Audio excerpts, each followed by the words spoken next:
Hello everyone, my name is Nandini Mehrotra and today I'm here to speak about the applications of the use of drones in wildlife conservation.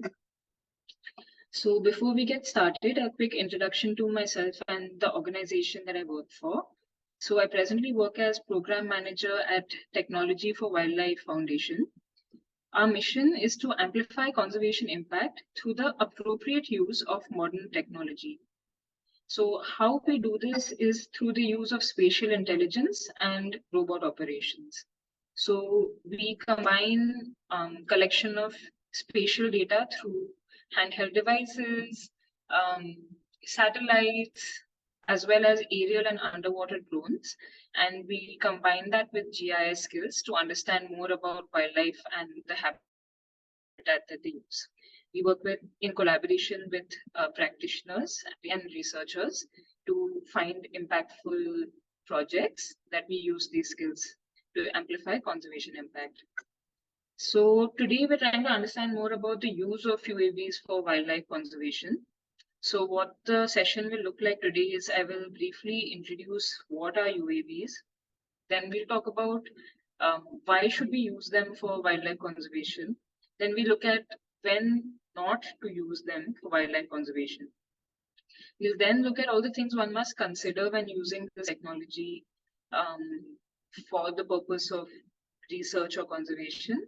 And then we'll go over examples and case studies of a few different kinds of use cases. And finally, I'll walk through our workflow and tech stack that we use for actually using and implementing this. So let's get started. So unmanned aerial vehicles, more commonly known as drones.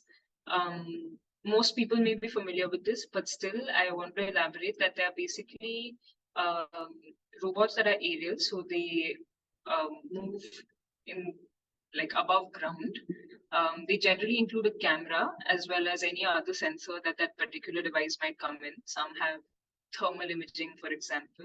They also have a gimbal to hold the sensors, generally a camera, as well as motors and wings.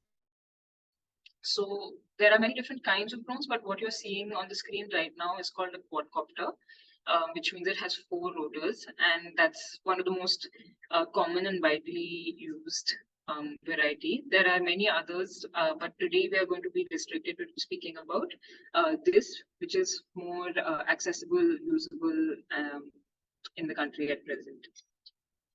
So in India, drone use is regulated.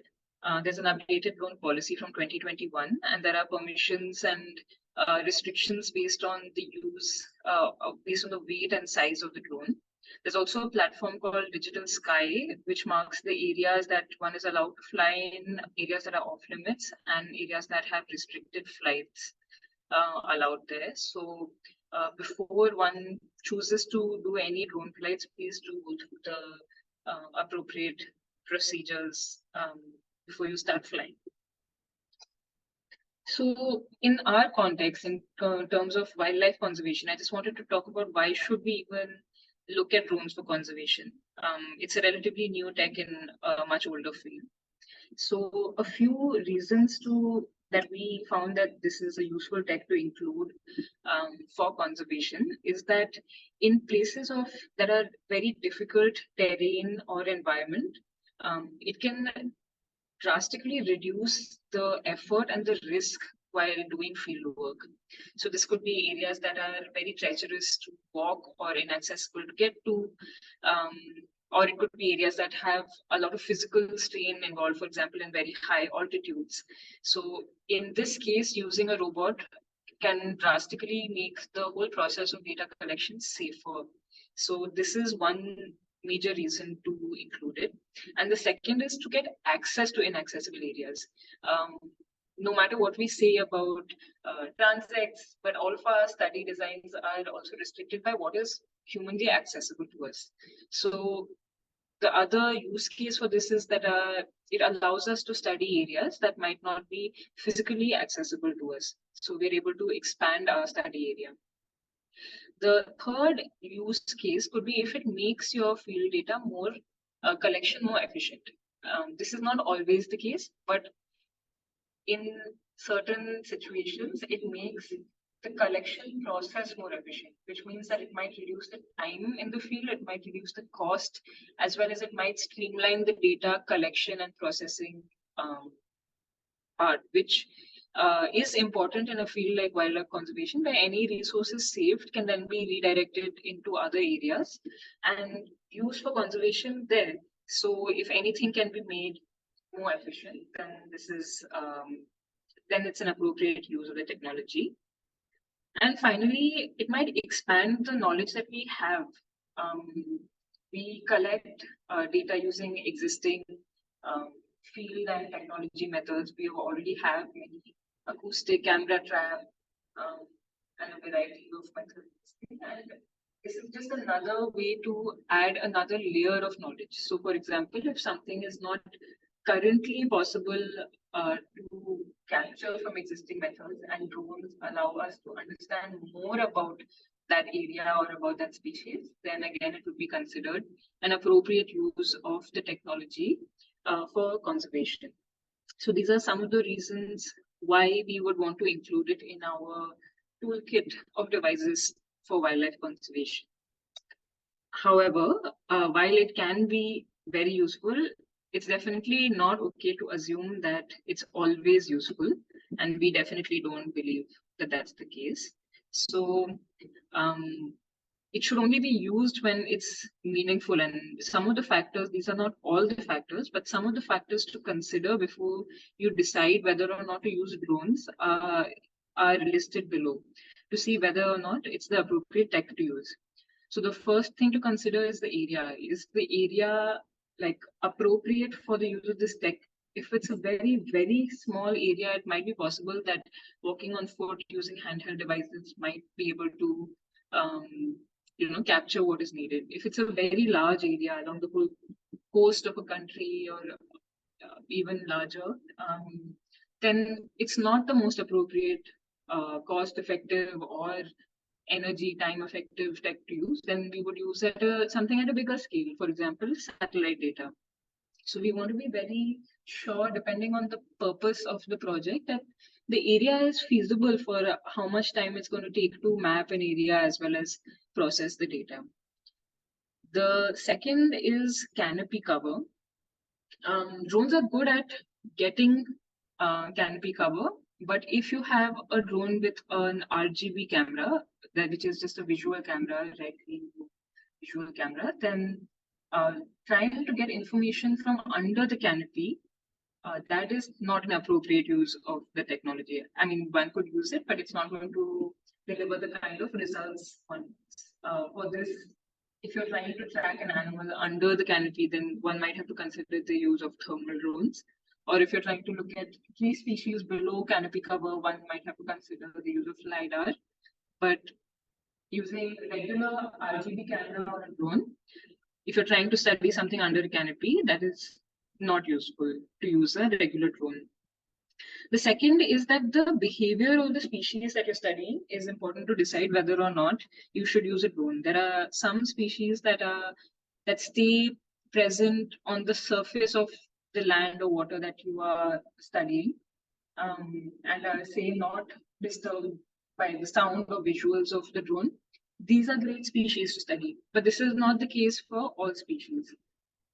Birds, for example, are known to sometimes be disturbed or threatened, and they might, if you're at the same level at them, that would result in collision. So one would have to be very careful in choosing a bird to study. There are some burrowing animals that come up for a very brief second. So trying to study the behavior of that animal using drones might not be the most efficient way to do it. So considering what is your species and whether that this tech is the appropriate way to study is very important, and obviously working with the relevant biologists for the species would be a way to do this. The third, the next is concerns regarding data security and privacy. This can come in a variety of ways. Some of it can be of national concern if it's near a border area. And some of it can be to do with the fact that it's in a very densely populated human area, and then there might be privacy concerns there. So considering these factors, if it's a very sensitive area and the use of drones, although good for what you need in terms of wildlife, but like negatively affects the human population around. That in turn can affect the actual conservation of the species. And I would recommend that it's very seriously considered before you decide to use this technology. And the final is just trade-off, compared to existing methods, because we are already using different methods to study wildlife, and a lot of them work very well. They have been studied for decades and have been refined to do so. So just because it's a new technology, one shouldn't assume that it's going to be better than what already exists. So the point is always to study whether this can in any way improve what we're already getting, and it'll require some amount of testing for sure, but then it's about whether the trade-off is worth it. Even in cases where we're able to collect, uh, new data from drones, for example, if you're supposed to be able to collect the same kind of data for a wildlife population survey as, say, a food survey, we're getting the same numbers and similar time. One has to also count for the fact that there is now data which has to be stored and processed and analyzed in addition to field work that's done. So is there enough value being added by the use of this tech and the collection of this data? So really, it's not about when not to, but these are all factors to consider before you decide to go ahead and use UAVs for the project that you're looking at. So, for example, if you go through all of this with whatever species one you have in mind or area that you have in mind, and you decide that actually I've considered all of this and drones are the right tech for me to use, then the next thing you have to consider is how to use them appropriately, much more than the technical output. That can be worked through more easily. In fact, one thing to consider is that you are using the drones appropriately. So this is about after when and why not. It's like a how you should use them. So again, this is not all encompassing, but some factors you need to consider are biological, ethical, environmental, and social before you start using to decide how you should use drones.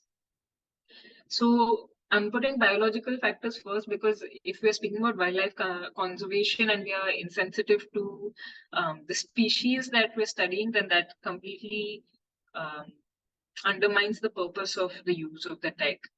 So especially when operating in an ecologically sensitive area, it's very necessary to be aware of the species inhabiting it, not just the ones that you are studying, but of all the species that stay there. So you want to work with biologists that may specialize in that area and that have like considerable information on the behavior and biology of the species, especially since it's a new tech, and for many species, the appropriate way to fly around them is still being discovered, not discovered, is still being documented. Especially for this reason, it's important to work with the biologists and or people who know that area well to be able to design the flight paths appropriately. So if this is not done with the most sensitivity, it can definitely defeat the purpose of your habitat mapping and then further cause more damage. So for example, in this image, I've included a drone image of gharials that are basking on a river island. And these are actually species that are very good to be studied by drones, both at an individual and population level. However, they are susceptible to sound. And we found that the angle of the sun affects it, but also the altitude affects. So the wind as well as the altitude affects the sound, the way that it's traveled when you're studying them. And we found that flying anything below 80 meters, for example, affects the gharials and disturbs them. So to be able to study them, and if you want to use this technology for that, we have to maintain at least that altitude or stay higher so as to be able to appropriately study them. And if people were to go disregard something like that, then it would further endanger an already critically endangered species. So biological factors are the first and foremost in this case. The second are the ethical and social considerations before you fly. Ethical considerations are very important when operating drones. One has to be sensitive of the impact that we have on the people in the flight path, both in terms of the drone as well as the data procured by the drone. So we have to be transparent and open to discussions with the people that live over there where you're operating your drone. And ideally, this should be as collaborative a project as possible, including the objectives and the data.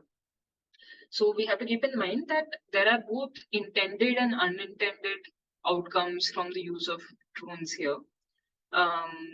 For example, it could be just by the drone flight. There are times when communities living around where you're flying maybe might have a perception of the use of drones, and even if you're not collecting data of them, the use of drone might make them, for example, nervous. It could make them excited too, but the point is that you want to have that discussion openly so that nobody should feel any nervousness with, or no, should not feel uncomfortable with your use of the technology over there. In most cases, people are quite interested and they'll actually be more cooperative if you speak to them, and you'll find better areas to fly from. But one is just the presence of the drones and how it might affect people's behavior there. And then the second is from the data that's coming out of it. And if you collect data, you ideally do not want to collect data without somebody's permission. And if you accidentally collect that data, then there has to be a procedure to respect their privacy, to anonymize anything that you might collect. So all of that has to be considered before you fly. It's not a straightforward affair, definitely, and speaking to every person in every area is not very realistic. So mostly the way that we go about there is to work in collaboration with organizations or people that are grounded there and can introduce you to the people living around where you'll be flying and have that conversation before you fly. And the key is to be transparent both about what you're doing, what the data will be used for, and as much as possible to be open to sharing what's available from the data. And that often depends on your own agreements in the project. But but in the conversations, you have to be completely open and transparent. And then finally, there are technical factors that are impacted by the environment that you're flying in. So one factor is choosing the right drone. So depending on the area that you're trying to cover, for example, or whether you're trying to fly on land or water, how much distances, you choose the kind of drone. So generally, I have heard of these cases in India, but like if you are flying overseas over long distances or even over land for long distances, people use something called a fixed wing drone, which looks like mini airplanes. But for example, if you're navigating in a complicated canopy structure and you need a lot of navigability, then you need a smaller quadcopter. And this is better for smaller areas. The second consideration is the environmental factors such as wind, rain, and sun. So rain is a complete no for going ahead with drones. It's like a computer that will crash if it gets wet.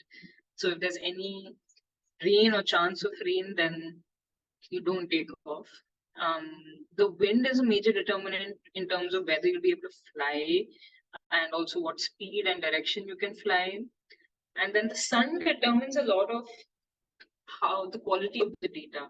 So at what time will there be the most reflection? What angle should you fly at to be able to capture what you're trying to capture the most? Will you need a filter to block out UV rays? There's a lot of those things that are going to be determined by the environmental factors that you're going to be flying in. And then finally, it's like, what are the needs of the project?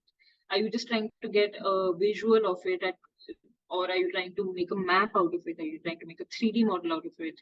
Do you want to make a video or get images? That all of that determines what height you should fly at, what angle you should fly at, how long you should fly at, how many batteries you need. So all of these are things that we have to think about before actually going into the field and using a drone. So now we get into the kind of use cases for the of drones for wildlife conservation. This is not all encompassing again, but from our experience, these are some of the kind of applications that you can use drones for in wildlife conservation. Um, I'm going to go through each of these one by one, along with one example case study. So the first is for studying wildlife. So this is for directly studying the wildlife that one is interested in. This could be for population surveys or for behavioral studies. Um, and it involves finding the actual animal and using the drone to study them. For this case, we look at olive ridley turtles. These are classified as vulnerable by the IUCN. They spend most of their time in the open ocean, so getting a population assessment for them is quite difficult. So when they come back to nest, they come to shore to nest, then it's extremely important to get a count, because that's the closest and most um, congregated population assessment that's possible for these species. So in India, we have some mass nesting sites of olive ridley turtles. And there are two kind of surveys that happen for this, which is offshore and onshore. Onshore happens by foot and offshore currently happens by boat. So this project looked at seeing whether we can use drones to replace or accompany boats to do offshore surveys of the turtles that are coming into nest.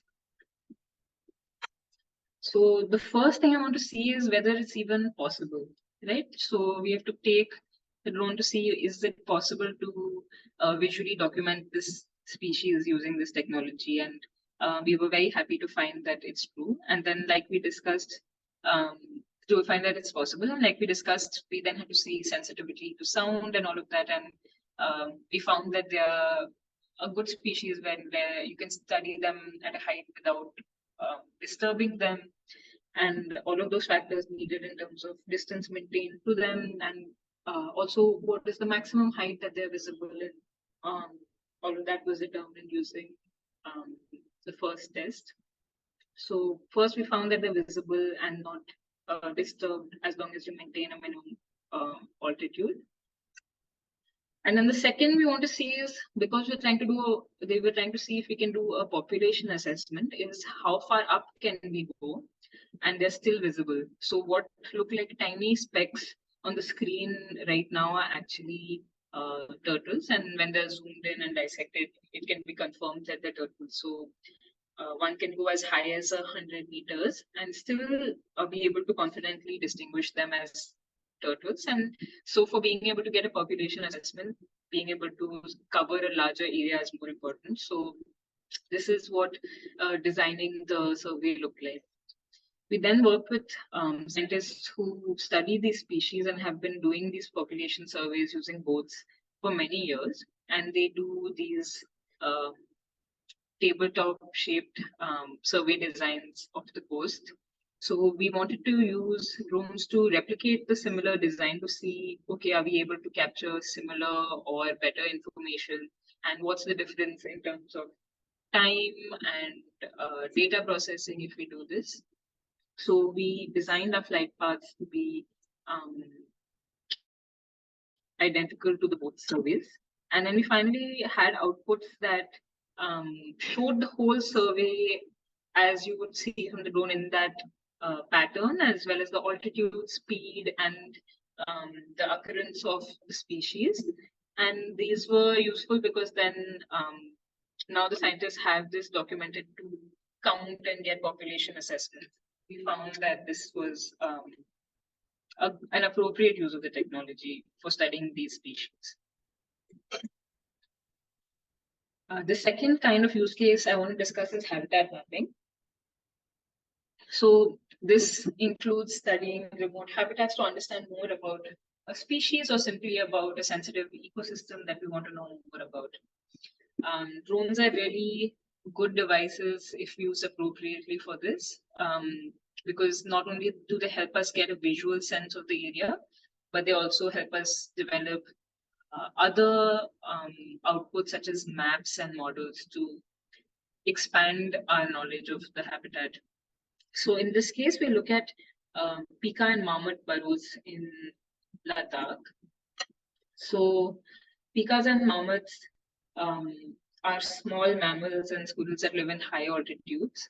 Um, they are currently being studied, but possibly susceptible to climate change. So they burrow and they live in very cold, high altitude areas. But their burrows are currently being studied and changed in their distribution to understand if climate change is affecting this. So the researchers studying these animals talk about how labor intensive, difficult, and in some cases even life threatening it can be to go to do this like very physically intensive field work at that kind of altitude. Plus, doing it every year, try and get the best understanding of the species is adds more pressure to all of this. So we're currently collaborating with the Squirrel Lab of ISA Tirupati to understand more about whether we can use drones to supplement their fieldwork or replace some parts of it and understand these animals better. So what we found is that it's possible to see the burrows using drone cameras.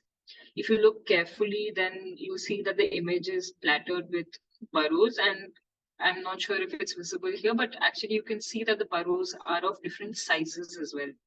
So currently we're working with another lab that's using computer vision to look at the sizes of these burrows and then to understand whether it's a pika burrow, marmot, or vole. So that's how we're trying to use this technology to understand more about the habitat use. And then I also wanted to show you this 3D model of the habitat, because it adds a new layer of information and understanding when you're looking at a species and the habitat use in a way that's not possible on ground. So this is another use of the technology that can significantly expand our understanding, documentation, and analysis of habitats. The next use case is for search and rescue. So drones, because they're robots and are aerial, they can be very helpful in assisting during crisis situations. And this is one such example. And this is the case where there was a man-eating tiger near Pilibhit Tiger Reserve, and the use of drones was included along with all of the other methods that already exist with the forest department to address the situation, try to capture the tiger, and also to allay the fears of the community living there who were understandably enraged, to show that they are doing something to address their needs. So in this image, you can see that this drone operator is working with the forest department to training him to use the drone. So in this case, what had happened was that there was a tiger that had, I think, killed 2 people in a span of 5 days, if I'm not wrong. And what had there was a lot of growing public anger, and the area was expansive, so there was like danger in going into the areas where there might be a tiger, and secondly, so it was more efficient as well as more safe to use a drone in this case. So as you can see here that they're operating it, and there's like a huge crowd also gathered around, and they were successful in along with other methods I should mention, because there were elephants and other jeeps and things to try and figure out where the tiger was. And I think there was news that it's in a sugarcane field. And then finally, they also used a drone to be able to go and find where it might be. So the circled area was when the drone that these operators were using, they were able to identify a tiger using it. And then this information can be used to then proceed with the procedures for capturing and removing, and ideally that would make it safer. It was also used for communication and crowd control to show people that everything that can be done to ensure their safety is happening, and it helped in that process. This while we don't ourselves generally do operations such as this, I know that there are organizations that do, and in some cases it can really help reduce conflict. There are some cases up, for example, by an organization called Rescue City, where they used thermal drones to look at leopards under a canopy. There was the community around was very concerned while hearing the leopard sounds, and they were scared for their safety. But when the team arrived and they used these drones to see what was happening, they realized that the sound was just of the leopards they were in the forest and mating, and they were not of any threat to the community, and so no action had to be taken. But to have access to that technology to be able to find and ascertain the reason can help reduce conflict in many cases. The next is for protected area or for restoration management. So this is for when you are working on a piece of land to restore it or conserve it or manage it, the use of drones can greatly assist in this process. This can take many forms. One is of literally documenting what you have to get a current sense of what is required. The second is and to use that for planning. The third is for any quantification you might need, or for documentation, for reporting. Depending on the use case and the size of the place, it can be a useful tool in documenting and quantifying restoration. So here I'm taking the example of mangrove restoration. Mangroves are are coastal ecosystems that are affected by the tide and exist in really swampy areas. They're very dense and I mean, they're amazing ecosystems. They're very important to conserve, and they sequester more carbon than even like, and they sequester high amounts of carbon, but they can be difficult to work in the field. So yeah, so they can be difficult to work in that field because the area is so swampy. It's very labor intensive to be working there. So the use of drones can help show some of the, like, visually capture the area without having to physically go in there and to plan restoration activities. And this can be done in very simple ways too, of just visually capturing and sitting with scientists and communities to mark out areas of restoration and plans. And the same visual capture can be used to show changes before, after, all of that. And then drones can also be used in together with spatial analysis to make more complex outputs for quantifying how much mangroves there are, and to make 3D models like we saw. And all of these can assist in more quantitative assessments and even estimations of carbon. And finally, a use case is for visual communication. So firstly, the use of drones adds a new perspective from what we're already used to seeing on the ground. And sometimes this is key in the kind of communication you need for advocacy or even for making compelling arguments for their conservation. So this is especially useful in areas that are remote or inaccessible. One can't protect what we don't care about, and you can't care about something if you don't know what it is and if you can't see it. So to be able to go to areas that are remote and inaccessible and to capture them is really important in building our knowledge and making the case for their conservation. The second part is that some visuals are just more, they're able to capture sometimes visuals that are not possible on the ground. So, for example, to show multiple pressures, multiple ecosystems at the time. This is a place where turtles nest, but there are also human uses of it with sunbeds and shacks. So, to be able to capture all of those different elements in one go is not always possible on the ground. So, these kind of visuals are also important for documentation through the use of drones. And finally, just to create visuals that motivate and compel people to care about the planet and to work for conservation. um, if it assists in any way from what already exists, then I think it's a good use of the technology. So now we'll quickly just walk through the workflow and tech stack that we use for this. So this is not an actual training session for this, but to get a sense of all the things that will be required to it.